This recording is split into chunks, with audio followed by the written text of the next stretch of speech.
Diário do Dr. Seward, 3 de outubro. Deixe-me colocar com exatidão tudo o que aconteceu, assim como eu me lembro, desde meu último registro. Nenhum detalhe que possa lembrar deve ser esquecido. Com toda a calma, devo prosseguir.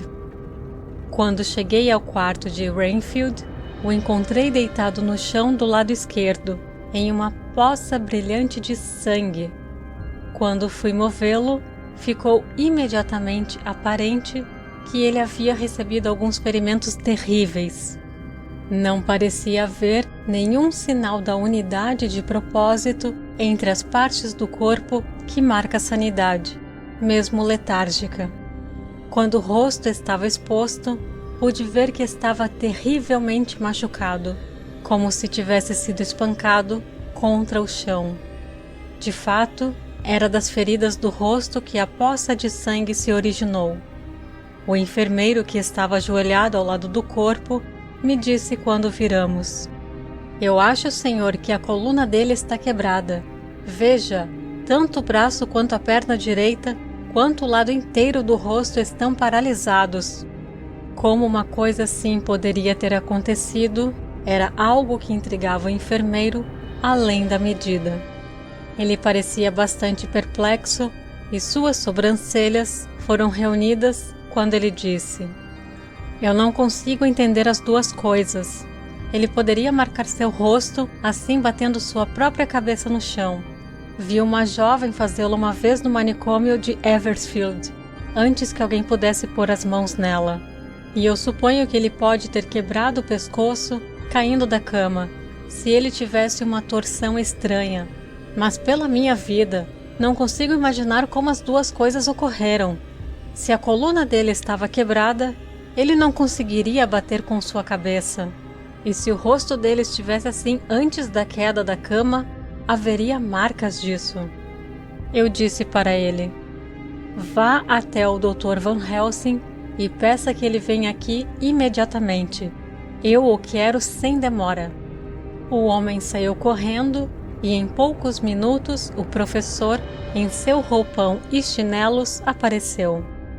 Quando ele viu Rainfield no chão, ele olhou profundamente para ele um momento e depois se virou para mim.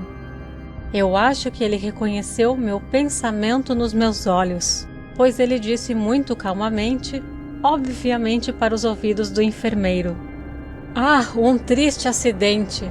Ele precisará de muito cuidado e muita atenção. Ficarei eu mesmo com você, mas primeiro me vestirei. Se você permanecer, em alguns minutos me juntarei a você." O paciente agora estava respirando com estertores, e era fácil ver que ele havia sofrido alguma lesão terrível. Van Helsing voltou com uma celeridade extraordinária, e com ele um estojo cirúrgico. Ele evidentemente estava pensando e se decidiu, pois, quase antes de olhar para o paciente, ele sussurrou para mim: "Dispense o enfermeiro. Devemos estar sozinhos com ele quando ele retomar a consciência, após a operação." Então eu disse: "Acho que isso é o suficiente por hora, Simons. Fizemos tudo o que podíamos no momento. É melhor você fazer a ronda e o Dr. Van Helsing operará. Deixe-me saber instantaneamente se houver algo incomum em qualquer lugar." O homem se retirou e fizemos um exame rigoroso do paciente. As feridas do rosto eram superficiais. A lesão real foi uma fratura deprimida do crânio, estendendo-se pela área motora. O professor pensou um momento e disse: "Devemos reduzir a pressão e voltar às condições normais, tanto quanto possível. A rapidez da hemorragia mostra a natureza terrível de sua lesão. Toda a área motora parece afetada. A hemorragia do cérebro aumentará rapidamente. Por isso nós devemos fazer uma trepanação de uma só vez, ou será tarde demais." Enquanto ele estava falando, houve uma batida suave na porta. Eu abri e encontrei no corredor Arthur e Quincy. de pijama e chinelos. O primeiro falou: ouvi seu homem chamar o Dr. Van Helsing e contar a ele sobre um acidente. Então eu acordei o Quincy, ou melhor, chamei por ele, pois ele não estava dormindo. As coisas estão se movendo muito rapidamente e estranhamente para o sono profundo para qualquer um de nós nesses tempos. Eu penso que amanhã à noite tudo será diferente. Teremos que olhar para trás e avançar um pouco mais do que fizemos. Podemos entrar?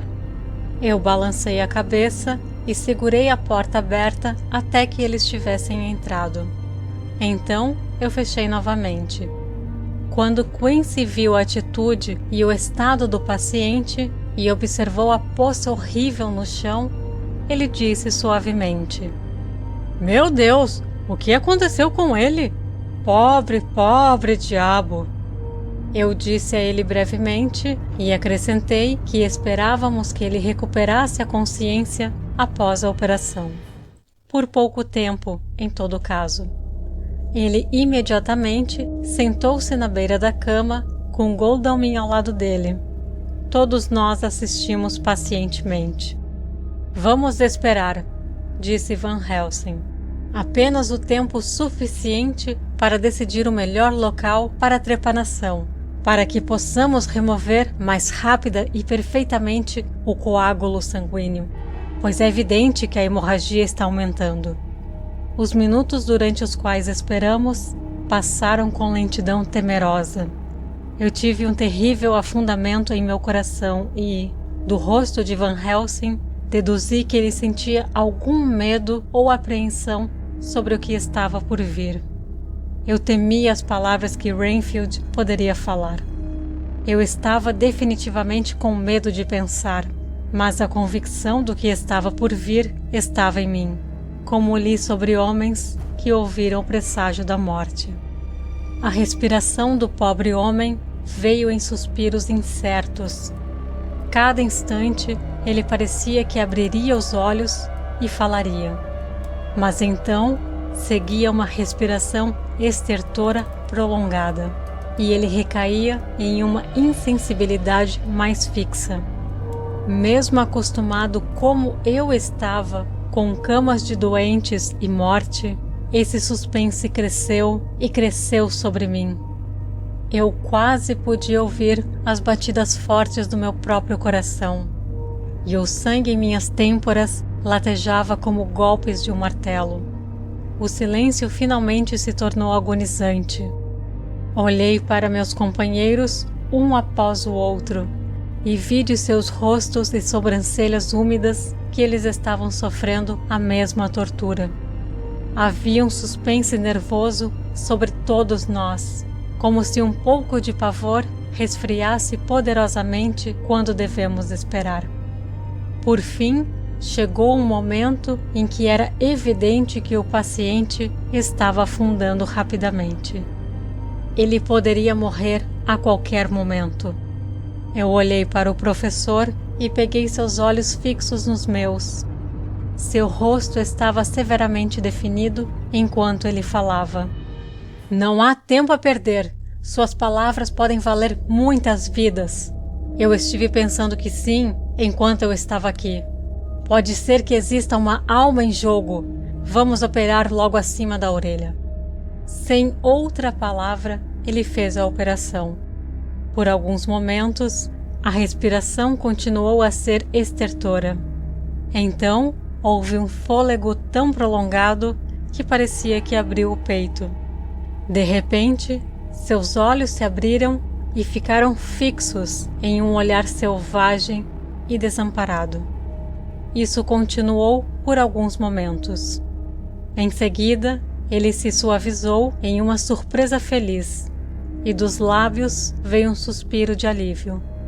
Ele se moveu convulsivamente e, ao fazer isso, disse: Eu vou ficar quieto, doutor. Diga a eles para tirar a camisa de força. Eu tive um sonho terrível que me deixou tão fraco que não posso me mover.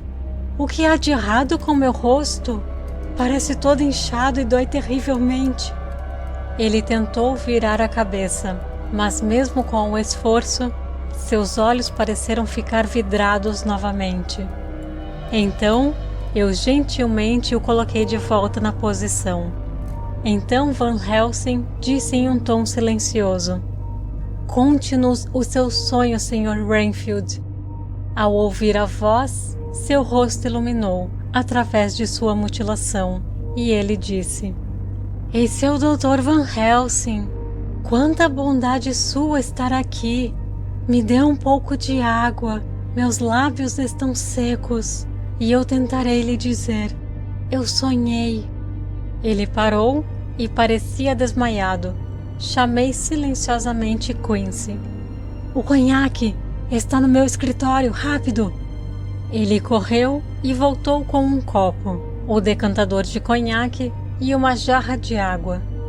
Umedecemos os lábios ressecados e o paciente reviveu rapidamente.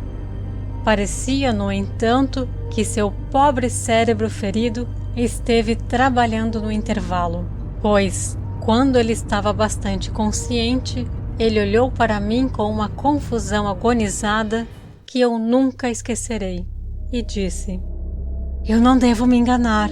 Não era sonho, mas uma realidade sombria." Então seus olhos se levantaram pela sala. Ao avistar as duas figuras sentadas pacientemente na beira da cama, ele continuou: "Se eu ainda não tivesse certeza, saberia por causa deles." Por um instante, seus olhos se fecharam, não com dor ou sono, mas voluntariamente, como se ele estivesse trazendo todas as suas faculdades. Quando ele os abriu, ele disse apressadamente, e com mais energia do que ele havia exibido até então: "Rápido, doutor, rápido! Estou morrendo! Sinto que tenho apenas alguns minutos, e então devo voltar à morte. Ou pior, molhe meus lábios com conhaque de novo. Tem algo que devo dizer antes de morrer, ou antes que meu pobre cérebro esmagado morra de qualquer maneira. Obrigado. Foi aquela noite, depois que você me deixou, quando eu implorei para me deixar ir embora. Eu não conseguia falar então, pois senti que minha língua estava amarrada. Mas eu estava tão são, exceto dessa maneira, como eu estou agora. Eu fiquei em uma agonia de desespero, por muito tempo depois que você me deixou. Parecia horas. Então, veio uma paz repentina para mim. Meu cérebro pareceu ficar frio novamente, e eu percebi onde estava. Ouvi os cães latirem atrás de nossa casa, mas não onde ele estava." Enquanto ele falava, os olhos de Van Helsing não piscavam, mas sua mão saiu e encontrou a minha e agarrou com força. Ele não se traiu. Ele assentiu um pouco e disse: "Continue", em voz baixa. Renfield prosseguiu: "Ele chegou à janela com a névoa, como eu já o tinha visto fazer antes.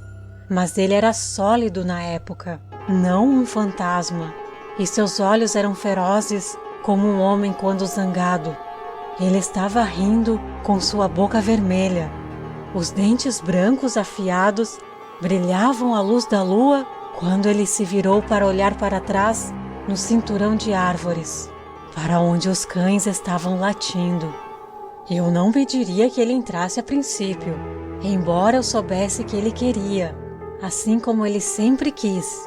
Então, ele começou a me prometer coisas, não em palavras, mas fazendo-as." Ele foi interrompido por uma palavra do professor. "Como?" "Ao fazê-las acontecer, assim como ele costumava enviar as moscas quando o sol estava brilhando, grandes e gordas, com aço e safira nas asas, e grandes mariposas à noite, com caveiras e ossos cruzados nas costas." Van Helsing acenou para ele, enquanto ele sussurrou para mim, inconscientemente: "A Aquerontia atropus dos esfingídeos, que vocês chamam de borboleta caveira ou mariposa da morte?" O paciente continuou sem parar. Então ele começou a sussurrar: ratos, ratos, ratos. Centenas, milhares, milhões deles, e cada um uma vida. E cães para comê-los, e gatos também. Todas as vidas, todo o sangue vermelho, com anos de vida nele, e não apenas moscas zumbindo. E eu ri dele, pois queria ver o que ele podia fazer. Então os cães uivaram, além das árvores escuras em sua casa. Ele me chamou na janela. Eu me levantei e olhei para fora. E ele levantou as mãos e parecia chamar sem usar nenhuma palavra. Uma massa escura se espalhou sobre a grama, chegando com a forma de uma chama de fogo. E então ele moveu a névoa para a direita e esquerda. E eu pude ver que havia milhares de ratos, com os olhos deles em vermelho, como os dele, apenas menores. Ele levantou a mão e todos pararam. E eu pensei que ele parecia estar dizendo: todas essas vidas eu vou te dar, sim, e muito mais e maiores, através de inúmeras eras, se você se curvar e me idolatrar. E então uma nuvem vermelha com a cor do sangue pareceu fechar os meus olhos. E antes que eu soubesse o que estava fazendo, me vi abrindo a janela e dizendo a ele: entre, senhor e mestre. Todos os ratos se foram e ele deslizou para a sala pela janela, embora estivesse aberta apenas 1 polegada de largura, assim como a própria lua costumava entrar na menor rachadura e estar diante de mim em todo o seu tamanho e esplendor. Sua voz estava ficando mais fraca, então eu umedeci os lábios com o conhaque novamente. E ele continuou. Mas parecia que sua memória continuou trabalhando no intervalo, pois sua história avançou. Eu estava prestes a chamá-lo de volta ao ponto, mas Van Helsing sussurrou para mim: deixe-o continuar, não o interrompa. Ele não pode voltar, e talvez não pudesse prosseguir se ele perdesse a linha de seu pensamento. Ele prosseguiu. Durante todo o dia esperei ouvir dele, mas ele não me enviou nada, nem mesmo uma mosca varejeira. E quando a lua se levantou, fiquei muito zangado com ele. Quando ele deslizou pela janela, embora estivesse fechada e sem sequer bater, fiquei bravo com ele. Ele zombou de mim, e seu rosto branco olhou para fora da névoa com seus olhos vermelhos brilhando. E ele continuou, como se fosse dono de todo o lugar, e eu não fosse ninguém. Nem o cheiro dele era o mesmo quando passou por mim. Eu não conseguia segurá-lo. Pensei que, de alguma forma, a senhora Harker havia entrado na sala. Os 2 homens sentados na cama se levantaram e se aproximaram, de pé atrás dele, para que ele não pudesse vê-los, mas onde eles podiam ouvir melhor. Ambos estavam em silêncio, mas o professor se alterou e estremeceu. Seu rosto, no entanto, ficou mais sombrio e austero. Renfield continuou sem perceber. Quando a senhora Harker entrou para me ver esta tarde, ela não era a mesma. Era como o chá depois que o bule foi enchido. Aqui todos nós reagimos, mas ninguém disse uma palavra. Ele continuou. Eu não sabia que ela estava aqui até que ela falou, e ela não parecia a mesma. Eu não me importo com as pessoas pálidas. Eu gosto delas quando tem muito sangue nas veias, e as dela pareciam estar esgotadas. Eu não pensei nisso no momento, mas quando ela foi embora, comecei a pensar. E me deixou bravo saber que ele estava tirando a vida dela. Eu podia sentir que os outros tremiam, como eu, mas permanecemos impassíveis. Então, quando ele veio hoje à noite, eu estava pronto para ele. Vi a névoa entrando e agarrei-a com força. Ouvi dizer que os loucos têm força não natural. E como sabia que era um louco, às vezes, de qualquer maneira, resolvi usar meu poder. E ele também sentiu isso, pois ele teve que sair da névoa para me enfrentar. Fiquei firme e pensei que iria derrotá-lo, pois eu não queria que ele tirasse mais da vida dela. Até que vi os olhos dele. Eles queimaram em mim e minha força ficou como água. Ele deslizou por ela e quando eu tentei me agarrar a ele, ele me levantou e me jogou no ar. Havia uma nuvem vermelha diante de mim e um barulho como trovão, e a névoa parecia se esvair por baixo da porta. Sua voz estava ficando mais fraca e sua respiração mais estertora. Van Helsing se levantou instintivamente. Sabemos o pior agora, disse ele. Ele está aqui e sabemos o seu propósito. Pode não ser tarde demais. Vamos pegar as armas, as mesmas que tínhamos na outra noite, mas sem demora. Não há um instante a perder. Não havia necessidade de colocar nosso medo ou nossa convicção em palavras. Todos nós os compartilhávamos. Todos nos apressamos e tiramos de nossos quartos as mesmas coisas que tínhamos quando invadimos a casa do conde.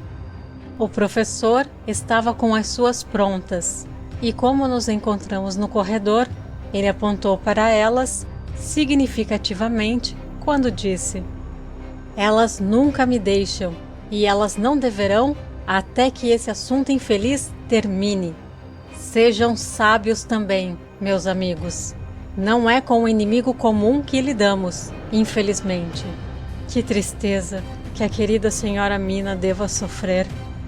Ele parou, sua voz estava embargada, e eu não sei se a raiva ou o terror predominou em meu próprio coração. Do lado de fora da porta dos Harker, paramos. Art e Quincy recuaram, e o último disse: Devemos perturbá-la? Devemos, disse Van Helsing sombriamente. Se a porta estiver trancada, eu a arrombarei. Não irá assustá-la terrivelmente? É incomum invadir o quarto de uma dama. Van Helsing disse solenemente: Você está sempre certo, mas isso é vida e morte. Todos os quartos são parecidos para o médico, e até as que não forem, serão para mim esta noite. Amigo John, quando eu girar a maçaneta, se a porta não se abrir, apoie o ombro e empurre. E vocês também, meus amigos. Agora!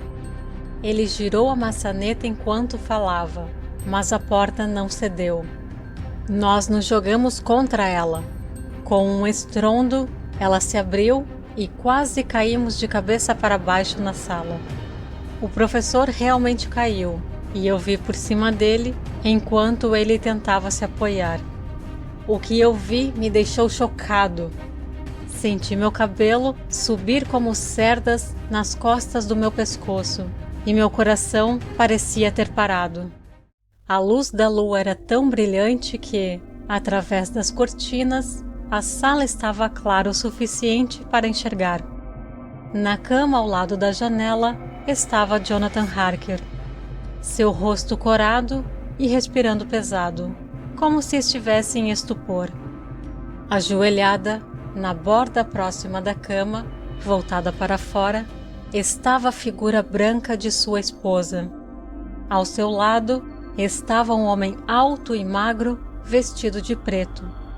Ele estava de costas para nós, mas no instante em que vimos, todos reconhecemos o conde, pelas suas maneiras, até a cicatriz na testa. Com a mão esquerda, ele segurava as duas mãos da Sra. Harker, mantendo-as longe com seus braços esticados. Sua mão direita a agarrava pela parte de trás do pescoço, forçando o rosto para baixo, no peito dele. Sua camisa branca estava manchada de sangue e um fio fino escorria pelo peito nu do homem, que foi mostrado por suas roupas abertas. A atitude dos dois tinha uma terrível semelhança com uma criança, forçando o nariz de um gatinho a um pires de leite para obrigá-lo a beber. Quando entramos na sala, o conde virou o rosto e o olhar infernal que eu tinha lido em descrições parecia se formar nele. Seus olhos vermelhos flamejavam com paixão diabólica.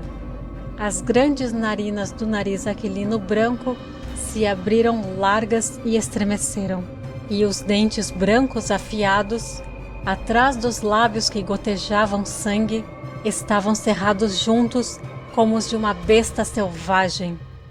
Com uma chave inglesa, que jogou sua vítima de volta na cama, como se a tivesse lançado do alto, ele se virou e saltou para nós.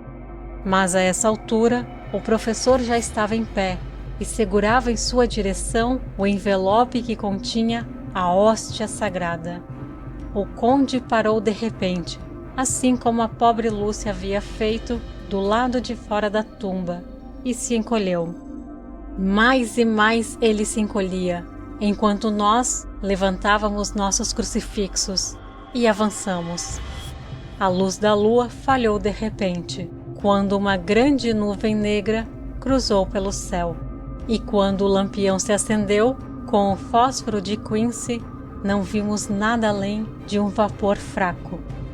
Isso, como nos pareceu, seguia por baixo da porta, que após nossa entrada violenta, voltou para sua antiga posição. Van Helsing, Art e eu avançamos para a Sra. Harker, que a essa altura havia respirado e com isso havia dado um grito tão selvagem, tão ensurdecedor, tão desesperador, que me parece agora que ele soará nos meus ouvidos até o dia da minha morte. Por alguns segundos, ela ficou em sua atitude de impotência e desamparo. Seu rosto estava horrível, com uma palidez que foi acentuada pelo sangue que manchava seus lábios, bochechas e queixo. De sua garganta escorreu um fino fluxo de sangue. Seus olhos estavam loucos de terror. Então ela colocou diante do rosto suas pobres mãos machucadas, que carregavam na sua brancura a marca vermelha do terrível aperto do conde. E por trás delas veio um lamento desolado que fez o terrível grito parecer apenas a expressão rápida de uma tristeza sem fim. Van Helsing deu um passo à frente e colocou uma coberta suavemente sobre seu corpo, enquanto Art, depois de olhar para o rosto, por um momento com desespero, saiu correndo da sala.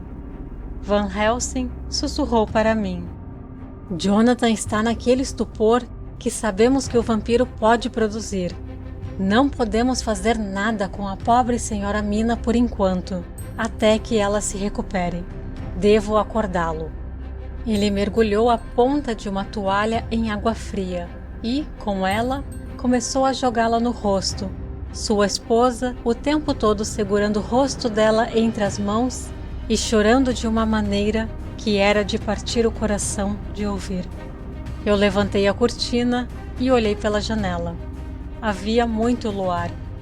E como eu olhava, podia ver Quincy Morris atravessar o gramado e se esconder à sombra de uma grande árvore de teixo. Isso me intrigou, pensar por que ele estava fazendo isso. Mas, no mesmo instante, ouvi uma breve exclamação de Harker enquanto ele acordava com a consciência parcial e me virei para a cama. Em seu rosto, como era de se esperar, estava um olhar de espanto selvagem. Ele pareceu atordoado por alguns segundos.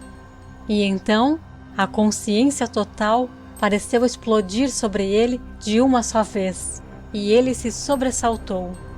Sua esposa foi despertada pelo movimento rápido e se virou para ele com os braços esticados, como se o abraçassem. Instantaneamente, no entanto, ela os puxou novamente e, juntando os cotovelos, segurou as mãos diante do rosto e estremeceu até a cama sob si sacudir. "Em nome de Deus, o que isso significa?" Harker gritou. "Dr. Seward, Dr. Van Helsing, o que é isso? O que aconteceu? O que há de errado? Mina, querida, o que é? O que esse sangue significa? Meu Deus, a que ponto chegamos?" E, levantando-se de joelhos, ele bateu as mãos loucamente. "Bom Deus, nos ajude! Ajude-a! Oh, ajude-a!" Com um movimento rápido, ele pulou da cama e começou a vestir suas roupas. Todo o homem nele havia acordado com a necessidade de esforço instantâneo. "O que aconteceu? Conte-me tudo sobre isso!" Ele gritou sem fazer uma pausa. "Dr. Van Helsing, você ama a Mina, eu sei. Oh, faça algo para salvá-la. Ele não pode ter ido longe demais. Cuide dela enquanto eu o procuro." Sua esposa, através de seu terror, horror e angústia, viu algum perigo para ele. Esquecendo instantaneamente sua própria tristeza, ela segurou ele e gritou: Não, Jonathan! Você não deve me deixar! Eu sofri o suficiente esta noite. Deus sabe, sem o pavor dele prejudicá-lo. Você deve ficar comigo. Fique com esses amigos que vão cuidar de você." Sua expressão ficou frenética enquanto ela falava, e quando ele cedeu, ela o puxou para si, sentou do lado da cama e se agarrou a ele ferozmente. Van Helsing e eu tentamos acalmar os dois. O professor ergueu seu pequeno crucifixo de ouro e disse com maravilhosa calma: "Não tema, minha querida. Estamos aqui, e enquanto isso estiver perto de você, nenhuma coisa suja pode se aproximar. Você está segura esta noite, e devemos estar calmos e nos aconselharmos juntos." Ela estremeceu e ficou em silêncio, deitando a cabeça no peito do marido. Quando ela se levantou, o pijama branco dele estava manchado de sangue onde seus lábios tocaram, e onde a fina ferida aberta no pescoço havia encostado. No instante em que ela viu, recuou, com um lamento baixo, e sussurrou em meio a soluços sufocantes: "Imunda! Impura! Não devo tocá-lo ou beijá-lo mais. Oh, que agora eu deva ser sua pior inimiga, e a quem deva ter mais motivos para temer." Sobre isso, ele falou resolutamente: "Que absurdo, Mina! É uma pena para mim ouvir essas palavras. Eu não quero ouvir isso de você e não ouvirei. Que Deus me julgue pelos meus merecimentos e me puna com sofrimentos ainda mais amargos do que esta mesma hora, se por algum ato ou vontade minha qualquer coisa se colocar entre nós." Ele colocou os braços e a abraçou contra o peito, e por um tempo ela ficou lá soluçando. Ele olhou para nós sobre a cabeça inclinada, com os olhos que piscavam úmidos acima de suas narinas trêmulas. Sua boca estava tensa como aço. Depois de um tempo, seus soluços se tornaram menos frequentes e mais fracos.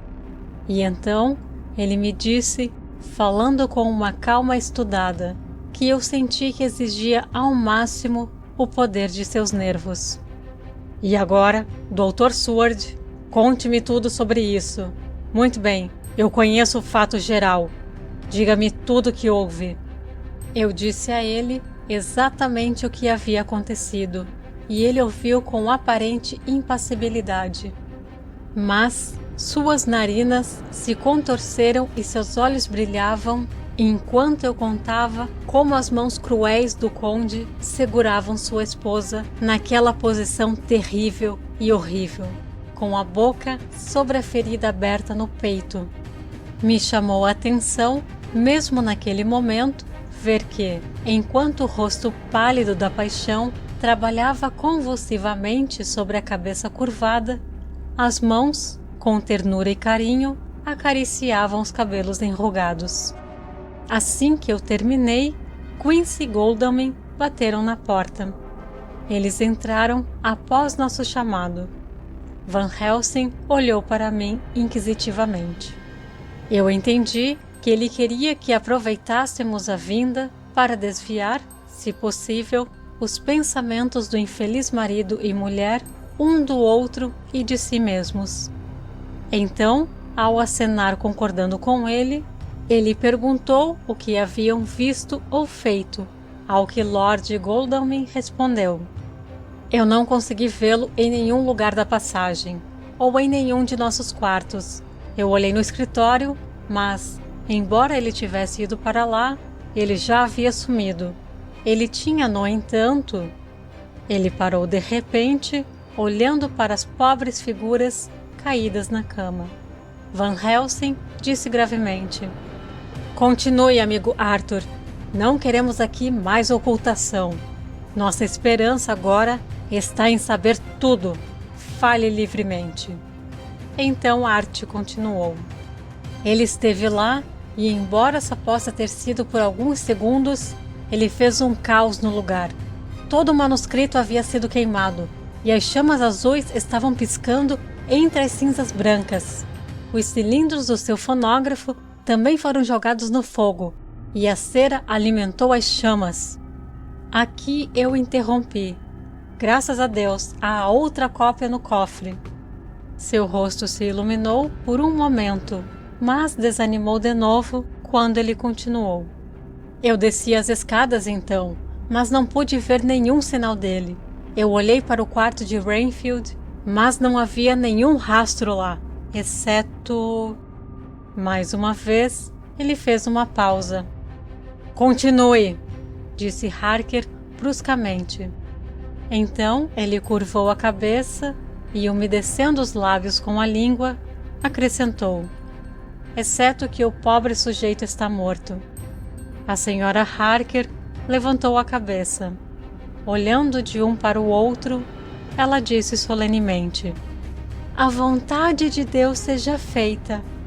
Eu não pude deixar de sentir que Art estava escondendo algo. Mas, como eu imaginei que havia um propósito, eu não disse nada. Van Helsing virou-se para Morris e perguntou: E você, amigo Quincy, você tem algo a dizer? Um pouco, ele respondeu. Pode ser muito eventualmente, mas por hora não sei dizer. Pensei bem que seria bom saber, se possível, para onde o conde iria quando ele saísse de casa. Eu não o vi, mas vi um morcego subir da janela de Rainfield e bater as asas para o oeste. Eu esperava vê-lo, de alguma forma, voltar para Carfax, mas ele evidentemente procurou outro covil. Ele não voltará esta noite, pois o céu está avermelhando-se no leste e o amanhecer está perto. Devemos trabalhar amanhã. Ele disse as últimas palavras através dos dentes fechados. Por um espaço de talvez alguns minutos, houve silêncio, e eu podia imaginar que conseguia ouvir o som de nossos corações batendo. Então, Van Helsing disse, colocando a mão com muita ternura na cabeça da senhora Harker: E agora, senhora Mina, pobre querida, querida senhora Mina, nos diga exatamente o que aconteceu. Deus sabe que eu não quero que você sofra, mas é necessário que todos saibamos tudo. Agora, mais do que nunca, todo o trabalho deve ser feito rápido e preciso, e de maneira mortal. O dia em que tudo isso acabar está perto de nós, se for assim. E agora é a chance que temos de viver e aprender.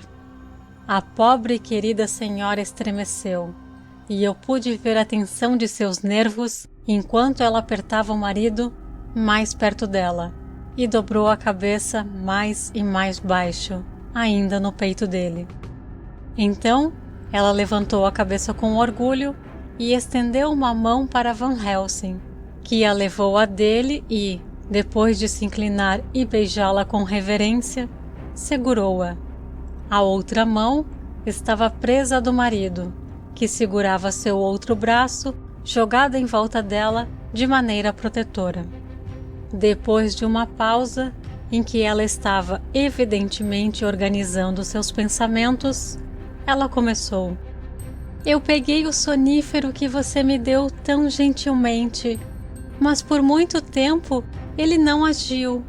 Eu parecia me tornar mais desperta, e miríades de fantasias horríveis começaram a se amontoar em minha mente, todas elas ligadas à morte, com vampiros, com sangue, dor e aflição. Seu marido involuntariamente gemeu quando ela se virou para ele e disse com amor: Não se preocupe, querido. Você deve ser corajoso e forte e me ajudar através dessa tarefa horrível. Se você apenas soubesse o esforço que é para mim falar sobre essa coisa temerosa, você entenderia o quanto eu preciso da sua ajuda. Bem, eu vi que devia tentar ajudar o remédio funcionar com minha vontade. Se fosse para me fazer algum bem, então resolvi resolutamente dormir. Com certeza, sono suficiente deve ter chegado até mim, pois não me lembro mais. Mesmo Jonathan entrando, não havia me acordado, pois lembro que ele estava ao meu lado quando acordei. Havia na sala a mesma névoa branca fina que eu havia notado antes, mas eu esqueço agora se vocês já sabem disso. Vocês irão ler no meu diário que eu mostrarei mais tarde. Senti o mesmo terror vago que havia chegado a mim antes, e o mesmo sentimento de alguma presença. Eu me virei para acordar Jonathan, mas descobri que ele dormia tão profundamente que parecia que era ele quem havia tomado o sonífero, e não eu. Eu tentei, mas não consegui acordá-lo. Isso me causou um grande medo, e olhei em volta aterrorizada. Então, de fato, meu coração afundou dentro de mim, ao lado da cama, como se ele tivesse saído da névoa, ou como se a névoa tivesse se transformado em sua figura, pois ela havia desaparecido inteiramente. Estava um homem alto e magro, todo de preto. Eu o reconheci imediatamente, a partir da descrição dos outros. O rosto de cera, o nariz aquilino alto, no qual a luz caiu em uma fina linha branca, os lábios vermelhos separados, com os dentes brancos afiados aparecendo, e os olhos vermelhos que eu pensei ter visto ao pôr do sol nas janelas da igreja de St. Mary em Whitby. Eu também sabia da cicatriz vermelha na testa, onde Jonathan o atingira. Por um instante, meu coração ficou parado, e eu teria gritado, só que estava paralisada. Na pausa, ele falou em uma espécie de sussurro afiado e cortado, apontando enquanto falava para Jonathan. Silêncio! Se você fizer algum som, eu o pegarei e esmagarei seu cérebro diante dos seus olhos. Fiquei chocada e muito confusa para fazer ou dizer qualquer coisa. Com um sorriso de escárnio, ele colocou uma mão no meu ombro e, segurando-me com força, descobriu minha garganta com a outra, dizendo ao fazer isso: Primeiro, um pouco de refresco para recompensar meus esforços. Você também pode ficar quieta. Não é a primeira vez ou a segunda que suas veias apaziguaram minha sede. Fiquei perplexa e, estranhamente, não queria impedi-lo. Suponho que é uma parte da maldição horrível que isso é, quando seu toque está em sua vítima. E, oh meu Deus, piedade de mim. Ele colocou seus lábios fedidos na minha garganta. O marido dela gemeu novamente. Ela apertou a mão dele com mais força e olhou para ele, por muito tempo, como se ele fosse o ferido, e continuou. Eu senti minha força desaparecendo e estava quase desmaiando. Quanto tempo essa coisa horrível durou, eu não sei, mas parecia que muito tempo deve ter passado antes que ele tenha retirado sua boca suja, impura e insolente. Eu vi que ela pingava com o sangue fresco. A lembrança pareceu dominá-la por um tempo, e ela caiu e teria afundado se não fosse pelo sustento do braço do marido. Com um grande esforço, ela se recuperou e continuou. Então, ele falou comigo em um tom de escárnio. E assim você, como os outros, usava seu cérebro contra mim. Você ajudaria esses homens a me caçar e me frustrar em meus planos, em meus projetos. Você sabe agora, e eles já sabem em parte, e saberão por completo em pouco tempo, o que significa cruzar meu caminho. Eles deveriam ter guardado suas energias para usar mais perto de casa, enquanto eles tramavam contra mim. Contra mim, que comandei nações e criei intrigas por elas, e lutei por eles centenas de anos antes deles nascerem. Eu os estava sabotando. E você, sua mais amada, agora é para mim carne da minha carne, sangue do meu sangue, parente dos meus parentes, minha mais abundante prensa de vinho, e será mais tarde minha companheira e minha ajudante. Você será vingada por sua vez, pois nenhum deles deixará de lhe prover suas necessidades. Mas você ainda deve ser punida pelo que fez. Você os ajudou a me frustrar. Agora você virá ao meu chamado. Quando meu pensamento disser, venha. Para você, você cruzará a terra ou o mar para fazer minha oferta. E para esse fim, isso. Com isso, ele abriu a camisa e, com suas longas unhas afiadas, abriu uma veia no peito. Quando o sangue começou a correr, ele pegou minhas mãos em uma delas, segurando-as apertadas, e com a outra pegou meu pescoço e pressionou minha boca na ferida, para que eu devesse sufocar ou engolir um pouco do... Ah, meu Deus! Meu Deus, o que eu fiz? O que eu fiz para merecer esse destino? Eu que tentei andar em mansidão e justiça todos os meus dias. Deus tenha pena de mim. Olhe para uma pobre alma em perigo, pior do que a morte. E na misericórdia, tenha pena daqueles a quem lhe é querida. Então, ela começou a esfregar os lábios, como se os limpasse da poluição. Enquanto ela contava sua história terrível, o céu oriental começou a clarear, e tudo ficou cada vez mais nítido. Harker estava parado e quieto, mas sobre o rosto dele, à medida que a narrativa terrível continuava, veio um olhar cinza que se acentuava na luz da manhã. Até quando o primeiro facho vermelho do amanhecer aproximou, a carne ficou escura, em contraste aos cabelos embranquecidos. Combinamos que um de nós estaria disponível ao par infeliz até que pudéssemos nos encontrar e organizar a ação. Disto estou certo. O sol nasce hoje na casa mais infeliz em toda a grande volta de seu curso diário.